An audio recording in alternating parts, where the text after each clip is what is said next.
제가 여러분들께 말씀을 드리다 보면 이 말을 실수하는 경우가 있어요. 예를 들어서 미국이라고 얘기해야 되는데 저는 분명히 미국이라고 얘기했는데 중국이라고 얘기하는 경우도 있었어요. 또 어젠가 같은 경우는 영상에 5G 세계 1등 중국의 화웨이예요. 근데 제가 그것을 미국의 화이자를 얘기했나 봐요. 중국의 화이자라 그랬나 보죠. 여러분들이 알아서 새겨 들으세요. 화이자 당연히 미국의 회사죠. 한 170년 이상의 역사를 갖고 있는 세계 제약회사 중에 매출 2위. 또 화이자 그러면 이번에 코로나 백신도 만들었지만 가장 유명한 것이 여러분들 다 알죠? 비아그라. 비아그라를 미국의 화이자에서 개발을 해낸 거거든요. 근데 제가 영상에 5G의 세계 1등이 중국의 화이자 그랬나 보죠.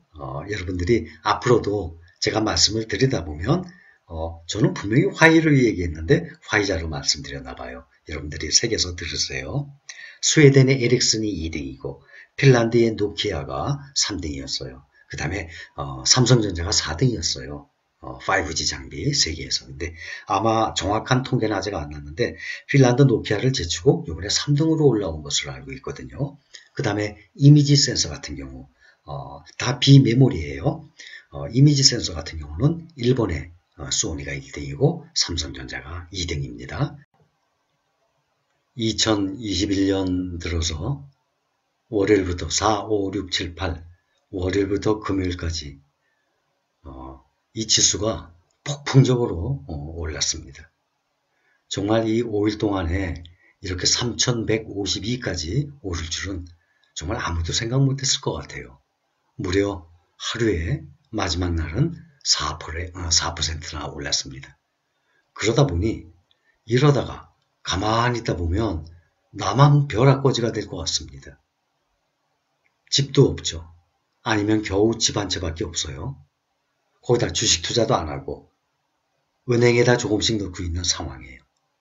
이러다 나만 벼락거지 될 것 같다는 말들이 아주 유행어처럼 됩니다. 요즘에. 왜냐하면 주식시장 올라가죠. 또 아파트값, 부동산 올라가죠. 이러니 아무것도 안 하다가는 나는 그대로였는데 이러한 이 실물 자산들이 올라가다 보니까 상대적으로 벼락거지가 된다는 뜻이에요. 그래서 연초부터 이제는 개미 중에서도 중년개미라는 말이 있어요. 우리 힐링 가족분들은 대부분 중년개미예요. 그렇죠? 젊은 분들도 일부 계시지만 요즘에 증권사의 방문 러시를 이룬다고 합니다. 많은 사람들이 기다렸어요. 조정을. 좀 떨어지면 사야지 하는 사람들이 많이 계십니다. 조정을 기다리다가 연초에도 코스피 지수가 그냥 연일 오르더니 3150을 넘어갔어요. 이렇게 아주 불을 뿜었어요. 나 혼자 증시에서 소외되고 있다는 불안감 당연히 커지게 되죠. 그러니 이제라도 뒤늦게라도 행동에 나서는 사람들 점점 늘어나고 있습니다. 그러니 비례적으로 부동산과 은행에 있는 그 수많은 자금들이 앞으로 증시로 점점 더 많이 들어올 것입니다.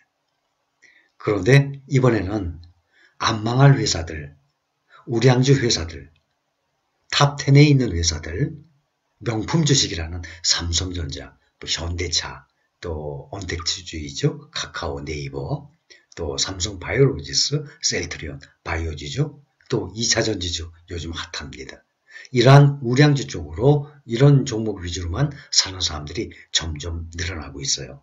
또한 그동안 지금도 많이 단타를 치지만 단타보다는 좋은 종목, 우량 종목을 가지고 오랫동안 보유하겠다는 장기 투자자들이 점점 늘어나고 있는 현상이에요. 정말 좋은 현상입니다. 이래야 주식하면 망한다. 주식 절대 하지 마라. 이런 말들이 안 나오게 되죠. 여러분들 생각에 지금 제로금리 시대에 투자, 자본을 늘릴 수, 증식을 할 수 있는 투자 방법 뭐 있습니까? 생각을 해보세요. 아무리 생각해봐도 없습니다. 주식 외에는 없습니다. 그런데 주식이 변동성이 크거든요. 그것을 꼭 이겨내야만 합니다. 우리나라만 이렇게 정말 역사적인 고점이에요. 3150이 대단합니다. 정말 누구도 생각 못했어요. 마찬가지로 미국 다우도 3만을 얼마 전에 넘었는데 벌써 3만 1천을 또 넘어갔습니다. S&P 500도 3,600 얼마 3,700이었는데 벌써 3,800이 넘어갔습니다. 나스닥도 마찬가지예요. 12,000까지 8월에 갔다가 조정을 받고 9월부터 11,000으로 내려왔다가 지금 벌써 13,000을 넘어가고 있어요. 발길이 점점 빨라지죠. 뒤늦게 오는 사람들이 특히 코스피 지수가 올해 들어서 월요일부터 금요일까지 닷새 만에 약 10%가량 올랐습니다. 보통 중장년 노년층 같은 경우는 좀 보수적인 투자층이에요. 그러니 항상 젊은 사람들보다 늦게 시작하는 경우가 종종 있습니다. 나흘간 개설된 신규 계좌 개수가 무려 43만 개라고 합니다. 4, 5, 6, 7 월요일부터 목요일까지 4일 동안에 개설된 주식 신규 계좌가 43만 개. 엄청나죠? 아마 전체적으로 보면 정말 50만 개는 될 것입니다. 많은 사람들이 비대면으로 개설되고 있어요. 그런데 나이 먹은 사람들은 비대면 계좌 또 쉽지가 않기 때문에 또 미성년 자녀 혹은 손주의 계좌를 만들기 위해서 직접 지점을 찾는 중장년층이나 노년층이 점점 늘어나고 있습니다. 또 서울이나 수도권뿐만 아니라 지방의 증권사들도 하루 종일 붐빈다고 합니다. 요즘에 또 이런 말 나옵니다. Fear of Missing Out, 포모 증후군이라고 합니다. FOMO 이니셜만 따서 Fear of Missing Out, 고립 공포감이라고 합니다. 나 혼자 이러고 있다가는 고립이 될 것 같아요. 이러한 포모 증후군이 새로 생겼습니다.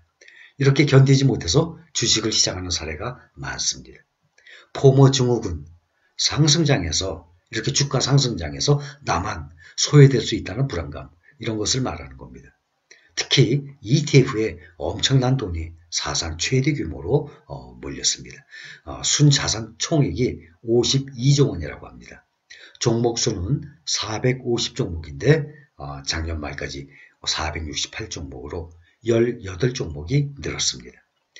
개인이 증가했어요. 매매 비중이 ETF요. 그런데 기관은 많이 감소했어요. 개인은 한 39%에서 43%로 약 4% 정도 늘었습니다. ETF에 투자하고 있는 매매 비중. 기관은 33%에서 19%로 아주 확연히 줄었습니다. 여러분들도 보시면 알겠지만 웬만한 ETF 보면은 매일 거래량 나옵니다. 기관은 거의 매일 팔다시피 합니다. 그러니 매매 비중이 많이 떨어져 있죠. 또 같은 기간 외국인은 28%에서 한 38% 정도로 늘었습니다. 이 매매하는 그러한 비중들이 기관은 많이 떨어졌어요. 외국인과 개인은 좀 높아졌습니다. 글로벌 시장에서 한번 보면 한국 시장이 점점 비중이 커지고 있어요. 한국의 ETF 시장은 상장 종목 수에서는 6위예요. 그런데 아시아에서는 1위입니다. 상당히 활성화되어 있죠. ETF 시장이. 순자산 총액은 12위예요. 그런데 아시아에서는 5위입니다. 또 일일 평균 거래 대금도 3위입니다. 그런데 아시아에서는 2위 기록하고 있습니다. 작년 1월부터 12월 30일까지 코스피 200 ETF의 대표적인 종목이에요. 규모도 가장 큽니다. 그것 보면은 지난해 20년 1월 2일에 28,881원에서 시작했어요. 12월 30일 날 39,500원으로 마감을 하고 36.7% 올랐습니다. 많이 올랐죠? 1년에 36.7%. 이 코스피 200이 이렇게 오른 경우가 없었어요. 은행 정기예금 생각해 보세요. 1년 동안에 1%, 0.6%, 많으면 1몇 프로 줄 겁니다. 그런데 코덱스 200이 36.7%나 올랐습니다. 또 많은 분들 함께 투자하고 있는 타이거 탑10 볼까요? 작년 1월 2일 날 9,370원이었습니다. 그런데 12월 말에 마감하면서 13,580원. 코덱스 200이 36.7% 올랐는데 타이거 탑10은 45%나 올랐습니다. 그러면 올해 들어서 더 많이 올랐죠? 1월 8일까지 보면 15,550원입니다. 2021년 1월 8일 현재 15,550원. 그러면 작년 1월 2일부터 시작한 금액으로 보면 무려 66%나 상승을 했습니다. 그래서 많은 사람들이 ETF의 장점 몇 번 말씀드렸죠? 안전한 ETF에 투자하는 사람들이 점점 늘어나고 있는 상황입니다.